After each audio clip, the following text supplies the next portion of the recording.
virtual video test ng order na natin Model Pro GeForce GTX 750 Ti 4GB GDDR5 na po siya. Wi-Fi po na quiet lang ng mga fans. Kailangan nyo po na 550 watts power supply. Meron po kasi siyang 6-pin power connector na magagamit sa power supply.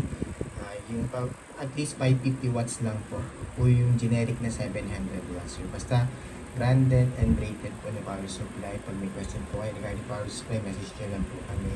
Basta huwag lang po yung gamit ng 700 watts na power supply na generic po. Okay, yung mga fake po. Okay, yung branded at rated lang po na power supply. Para safe po lahat ng computer parts nyo. Especially yung video card po. Kasi marami po kayong customer na gumamit ng mga generic po na sila agad yung video card nila. So, recommended po namin yung power supply nyo is rated at branded. Okay? Tapos ito po yung warranty sticker namin. Mapanood po, bawal po buksan or alisin yung mga warranty sticker. Hindi siya warranty sticker yung colorful yung nasa ano. Means po never po open or repair.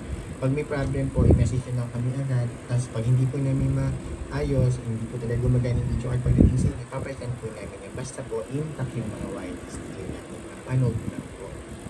Okay. Serial number po ng video card.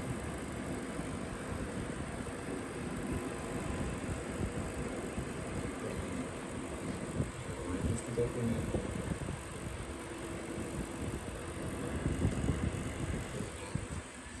Tapos ito po yan. Ano to?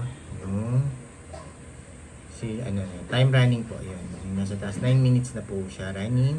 OpenGL errors none. NVIDIA GeForce GTX 1050 Ti. Reading po ng MSI Afterburner. Yung graph yan. Napaka-smooth and stable na po. Straight lang siya. Po yung buong screen. Wala pong kahit na anong issue. Hindi nagra-random na start or random shutdown. Walang hang and freeze. Wala din pong BS, OD at car use display na lumalabas. Napaka-smooth and stable na po. Guaranteed po namin yan wala kayong magiging problem or sakit ng ulo. Okay? Time check po ulit natin. Ilang minutes na siya running? 10 minutes, 32 seconds. Napaka-stable lang po. Okay, close ko na po ito. Yan po yung per mark. Yan po yung nirun natin. Settings niya. MSI Afterburner. Ito po yung kanina.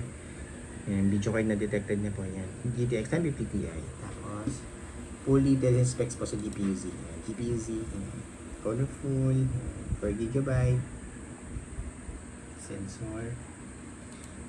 Ano po yan, may reading ang baba. Okay. Tapos, driver check, right click po sa desktop. Importante po na naka-install yung driver ng video card. Kasi pag hindi po na-install yung driver, it means po hindi nyo nagagamit yung video card. So, importante po yan na na-install yung driver. Yan. Wala naman pong problema sa pag-install. Automatic install naman po ito kung na Windows 10 kayo or 11. Pero pag hindi naman po siya nag-install, automatic i-download, install naman lang po. Wala pong differential. Parehas lang po yun. Importante, naka-install yung driver. Pag may problema po, pag hindi po na-install yung driver. So, yan. Naka-install naman po. Na tayo magiging problema dyan. Okay? Tapos, open lang ang Google Chrome for time and date checking. Para alam niyo po, real time kung kailan namin tinetest to before po namin i-ship out.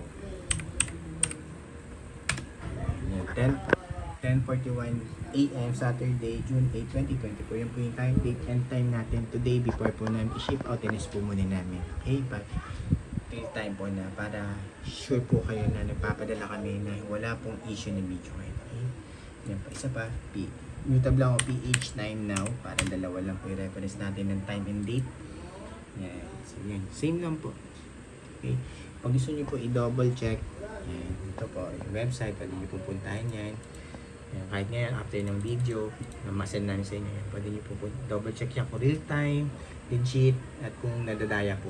Pwede nyo po i-double check yung website na yan, ito din po isa.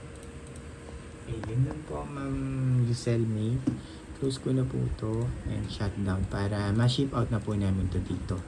Medyo na-delay po kami na shipping ng mga order. Kaya habol po kami, tambak kami ngayon.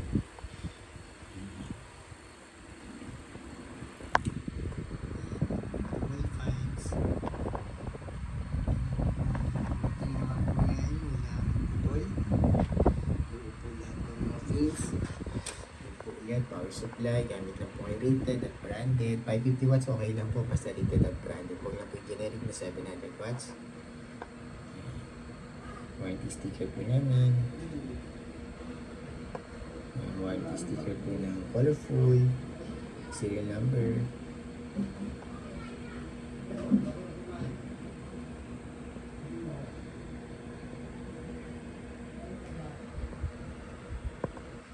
Okay, yun na po ma'am.